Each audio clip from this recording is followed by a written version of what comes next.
এইখানটাতে আসলে প্রীতম নেই, সেই জায়গাটা একটা ভীষণই খালি একটা ব্যাপার যেটা আমি ফিল করি, স্পেশালি বাইরে থেকে এসে ফট করে ঢোকাটা। প্রথম ঢোকাটাতে একটু প্রবলেম হয়, মনে হচ্ছে যেন যদি এখন দেখতাম যে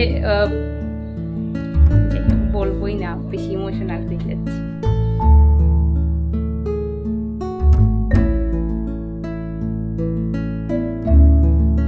good morning everyone, welcome back to the channel to my new blog. গতকালকে ব্লগে বলেছিলাম যে আজকে আমরা যাচ্ছি শিলিগুড়ি, এখন আবার কিছুদিন থাকবো শিলিগুড়িতে। তো বেশ সুন্দর একটা ওয়েদার, সকাল থেকে বৃষ্টি হয়েছে, এখন বৃষ্টিটা নেই। আর আমাদের যাওয়ার কথা ছিল সকালের ট্রেনে, বাট ওই আর কি দাদার ঘুমতে ঘুরতে একটু লেট হয়ে গেল, তার জন্য আমরা তারপরের ট্রেনটাতে যাব। তো চলো সকালটা শুরু করছি। আজকে আবারও প্রিয়ান যাচ্ছে নিজের বাড়িতে, তো ওখানকার জমজমাট ব্লগ চলবে সারাদিন।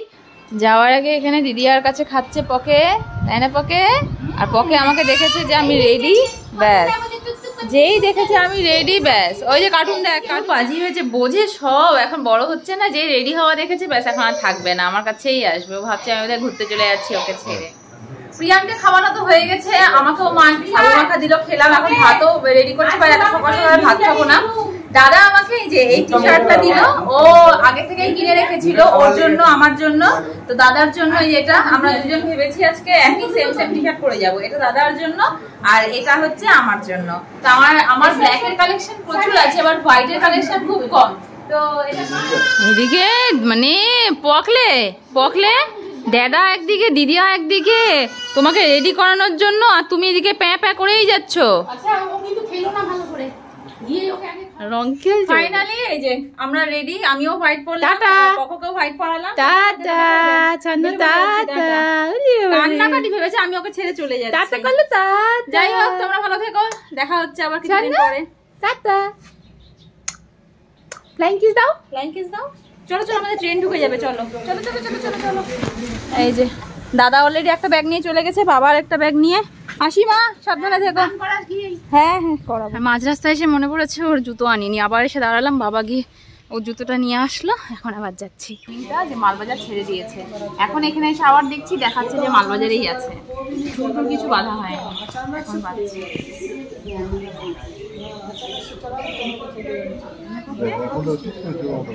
একটা ফটো তুলে যেতে বাবার সাথে।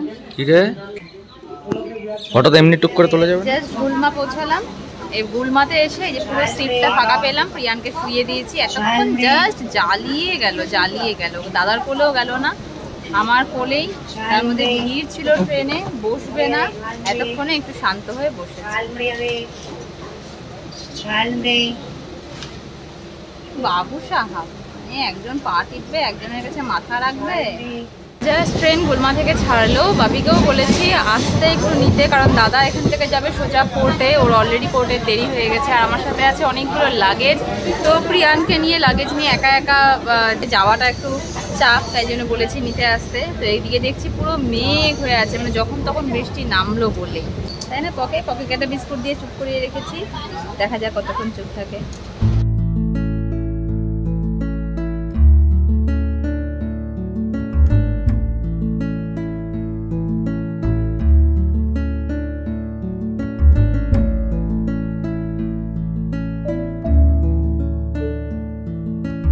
এই যে জংশনে জাস্ট নামলাম, এখন বাপিও এসেছে, যাচ্ছি এখন সামনে, দেখি টোটো সামনে থেকে কোথায় পাওয়া যায়। দাদা আমাদেরকে তুলে দিয়ে চলে যাবে ডিরেক্ট কোর্টে, আর আমরা সোজা এখান থেকে বাড়ি। সারাটা ট্রেন জ্বালাতন করতে করতে এসেছে, এখন এই টোটোর মধ্যে এসে পুরো ঘুম একদম। বাড়িতে জাস্ট ঢুকলাম আর প্রিয়ান তো পুরো ঘুমেই কাত। হ্যাঁ টোটোতে উঠেই ঘুম, একদম দাঁড়ায়নি কোথাও। আমিও গিয়ে জংশনে নেমেছি, তখন ট্রেন ঢুকলো। ও সকালবেলা ঘুম থেকে উঠেছে না, এই জন্য পুরো ঘুম। নিচে এতক্ষণ গল্প গুজব করলাম, এখন যাচ্ছি ওপরে, একটু ফাঁকা ফাঁকা লাগছে। আগেরবারও যখন উঠলাম তখন প্রীতম ছিল সঙ্গে, বাট এবার একদম প্রিয়ানো তার মধ্যে নিচে, এখন উপরে ঘরটাতে ঢুকতে ইচ্ছে করছে না, যেটা হয় আর কি স্বাভাবিক, সবসময় থাকতে থাকতে আবার ওটা অভ্যেস হয়ে যায়। কিন্তু এই যে এতদিন পর আসলাম, তাও একদম ফাঁকা ঘরে না, যখনই মানে এর আগেও প্রীতম বাইরে থাকতো, অনেকদিন পর আসতো, তো এসেই ফার্স্ট আমরা এই যে আমাদের বিয়ের ফটো যেটা লাগানো থাকে, সেই ফটোটা দেখে বলি যে ফাইনালি আমাদের রুমে আমরা ঢুকলাম। তো ওই যে দুজনে একসঙ্গে থাকি না, একসঙ্গে মানে সমস্ত কিছুটাই একটা আলাদা ভালো লাগা। যতবার বাড়িতে আসি একটা আলাদা মানে খুশি নিয়ে, এবারও খুশি তো আছে অবশ্যই, কিন্তু এইখানটাতে আসলে প্রীতম নেই, সেই জায়গাটা একটা ভীষণই খালি একটা ব্যাপার যেটা আমি ফিল করি। ওদলাবাড়িতে গেলে ওই জিনিসটা হয় না, কারণ ওদলাবাড়িতে বেশিরভাগ টাইমটাই আমি একা একাই যাই, বা ওখানটাতে প্রীতমের সাথে খুব একটা বেশি মেমোরিজ তো আমার নেই। তো এইখানটাতে ব্যাপারটাই আলাদা। এখানটাতে যখনই আমি ওকে ছাড়া ঢুকি, স্পেশালি এবার তো মানে বহু যুগ পর যেন এটা হলো, কারণ প্রিয়ান হওয়ারও অনেক আগের থেকে, প্রীতমের জবে থেকে এখানে ট্রান্সফার হয়েছে তবে থেকে একা এখানটাতে এরকমভাবে থাকিনি, স্পেশালি বাইরে থেকে এসে ফট করে ঢোকাটা। হ্যাঁ, তো ওই জন্যই একটু খারাপটা বেশি লাগছে হয়তো। যাই হোক, প্রথম ঢোকাটাতে একটু প্রবলেম হয়, মনে হচ্ছে যেন যদি এখন দেখতাম যে যাই হোক বলবোই না, বেশি ইমোশনাল হয়ে যাচ্ছি। আজকে আমার বিয়ের দুটো জিনিস বের করছি। একটা হচ্ছে আমার বিয়ের তত্ত্বের টাওয়াল, এটা অনেক যত্ন করে এত বছর রেখেছিলাম যে পরে ইউজ করব এই করে করে। তো আজকে আমার কিছু মানে এক দুটো টাওয়াল তো দিল্লিতে, আর বাকি এক দুটো ওদলাবাড়িতে। এখানে এসে দেখছি আলমারিতে আর কোনো টাওয়াল নেই, শুধু এই বিয়ের তত্ত্বের টাওয়ালটা আছে। তো এটাই এখন বের করব, হয়তো এই জন্যই এটা এতদিন জমানো ছিল। আর একটা হলো বেডশিট। এই দুটো জিনিস মানে অনেক বছর ধরে যত্ন সহকারে রাখা। এটা তো আমি রেখেছিলাম যে আর একটু কোনো স্পেশাল অকেশন হোক বা বাড়িতে কোনো গেস্ট আসলে তখন এটা পাতবো, বাট সেই করে অন্য যেগুলো বিছানা চাদর ছিল সেটা পাতা হয়েছে, বাট এটা আর খোলাই হয়নি। এরকম দুটো টাওয়াল ছিল, একটা আমি আমার দেওরকে দিয়েছিলাম, আর একটা হচ্ছে আমার কাছেই ছিল, মানে প্রীতমের একটা ছিল, আমার একটা ছিল, তার মধ্যে একটা ভাইকে দিয়েছিলাম, আর একটা এটা হচ্ছে আমার জন্য যেটা কেনা ছিল সেটা। ফটোতে যেরকম বেডশিটটা, সামনেও ঠিক তেমনটাই সুন্দর। তো যাই হোক, নতুন বেডশিট পাতলে সবসময়ই ঘরের চেহারা একটু চেঞ্জ হয়ে যায়। তো যখন করেই আমি আসি তখন করেই এরকম নতুন বেডশিট পাতি বা চেঞ্জ করে দিই, তাহলে পরেই মনে হয় যেন একটা নতুন ঘরে ঢুকলাম। তো যাই এখন আমি স্নানে, সেই আসার থেকে দাদার দেওয়াই টি শার্টটা পরে সব কিছু করলাম। মনে হচ্ছে এখন এত ঘামে অবস্থা খারাপ, তারপরে হোয়াইট, প্রথম দিন পরে এটা পুরো একদম নোংরা। তো আমার স্নান দান তো সব কমপ্লিট, যাচ্ছি এখন নিচে। প্রিয়ামিও ঘুম থেকে উঠে গেছে, ওকে স্নান করাচ্ছে, আওয়াজ পাচ্ছি। এই যে পকে এখানে চালু করছে। জানলাতে দেখেছো, ভাবছে শুনকির বাড়ি মনে হয়। হ্যাঁ হ্যাঁ, ওই জানলার সামনে যাচ্ছে। আপকে কি মজায় চানু চানু করছে পকে। প্রিয়ান ওখানে স্নান করছে, তো ও স্নান করে এলে পরে ওকে খাওয়াতে হবে, তার আগে এখন আমি খেয়ে নিচ্ছি। আজকে কি কি আছে? এটা পুঁই শাক না, পুঁই শাক না, কলমি শাক। ও কলমি শাক, ঢেঁড়স ভাজা, শুক্তোটা অনেকদিন পর খাবো, বাঁধাকপির তরকারি, আর এটা যে গতকালকে কচুর শাক চিংড়ি মাছ দিয়ে করেছিল, ওটা রেখে দিয়েছে আমার জন্য। এখানে ডাল আর এটা বাটা মাছ।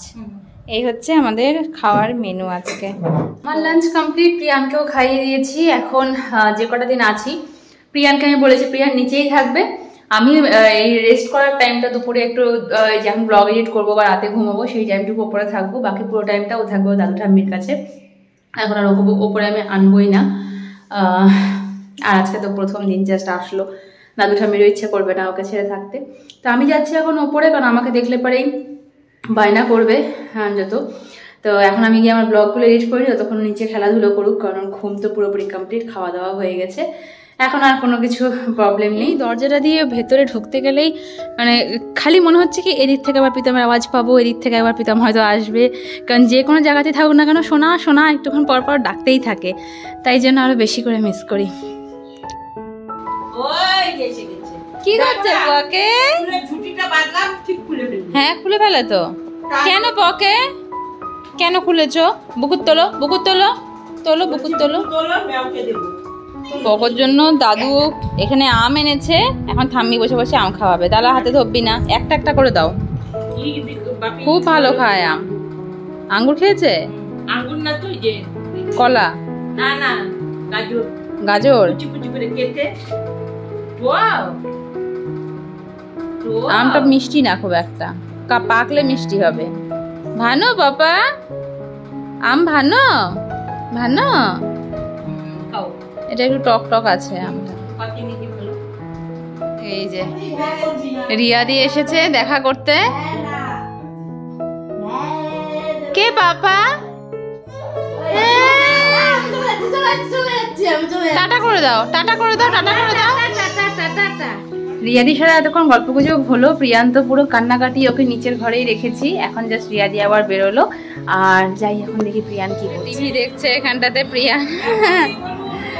আর আমি এখন এখানটাতে ওর জন্য খাবার রেডি করবো, তো জল বসিয়েছি, কর্নফ্লেক্স খাওয়াবো এখন। এতক্ষণে যে মুড়ি খেয়েছি এটার মধ্যে, তাই কয়েকটা মুড়ি আছে। ঠাম্মি এখানে মাখছে সাবু সবার জন্য, আর এখানে পকোর জন্য রেডি কর্নফ্লেক্স। পকে কি খাবে?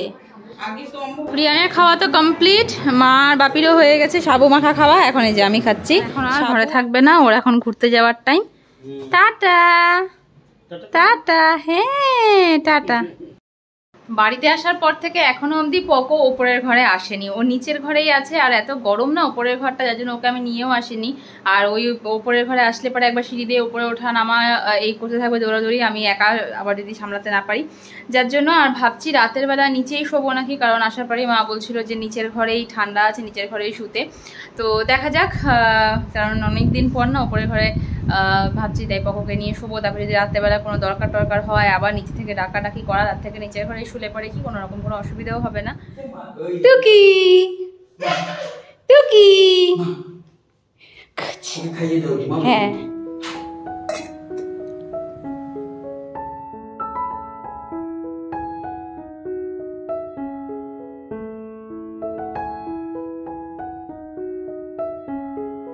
বাড়িতে এসে প্রথম দিনটা বেশ ভালো কাটলো।